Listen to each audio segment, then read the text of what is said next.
আমাদের যে ইন্টারিয়াম সরকার এসেছে আমাদের দাবি দেওয়া ছাড়াই আমাদের স্বীকৃতিপ্রাপ্ত সকল শিক্ষা প্রতিষ্ঠান এমপিভুক্ত করবে।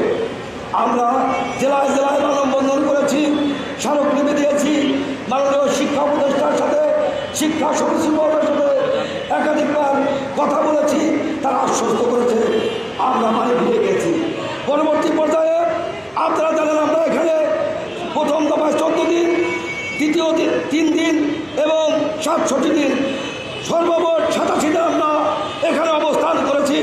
বারবার আমরা এমপিওর মুক্তির জন্য আশ্বাস পেয়েছি, কিন্তু বিগত সরকার চূড়ান্ত পর্যায়ে গেলেও এমপিওটা দিয়ে যায় নাই।